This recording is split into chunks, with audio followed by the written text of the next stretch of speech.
Paano yan, pre? Wala na tayo trabaho. Oy! Kumusta? Oy! Mas si Kwento. Ito, dito na naman. Ay, siyempre, alam mo naman buhay natin, di ba? Ganun talaga, may kwento ako sa inyo ngayon. Ano na naman May yan? kwento ako sa inyo. Makinig kayo na mabuti, ha? Ano nga na naman yan? Maganda to, promise, maganda to. May kwento ako sa inyo. Sige. Makinig na mabuti, ha? Paano ipasok yung zebra sa rep? Oh! Oh, ha? Sige, paano ipasok? Paano nga? Hindi nyo alam yun? Laki-laki na si Brep, papasok mo sa rep. Siyempre, bubuksan yung rep, ipapasok yung zebra. Pare, nasaan tayo dun ah? Pwede ba na yun? Ito. Ano na naman? Isa na naman kwento. Paano ipasok yung elephant sa rep? Oh! Siyempre, bubuksan mo yung rep. Pasok mo yung elephant. Mali! Mali! Paano? Paano yun? Mali! Tatanggalin yung zebra, ipapasok yung elephant.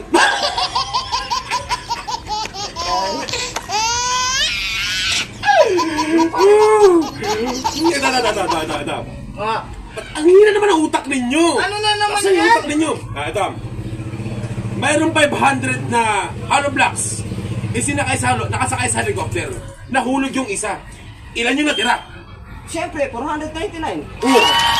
Alam mo naman pala eh! Magaling naman pala ito eh! 499 natira, di ba? Oo nga. Sabi sa'yo eh. Magaling naman pala ito. Sige, ito.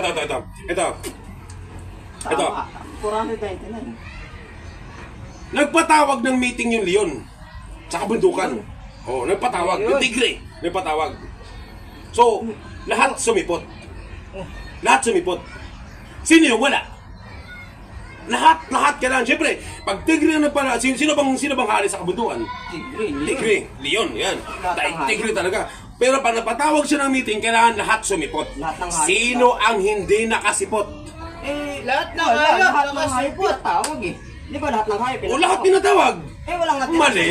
May natira. May natira. Ano yun? Na naman? Ano, sino natira? Sino natira na Yung naman? elephant kasi nasa rep. Nagaling naman tayo, pare. Nakwento. Sabi na trabaho. Sabi ko sa inyo. Paano siya makakatin na sa rep siya? Sabi ko nga sa'yo eh. Ito.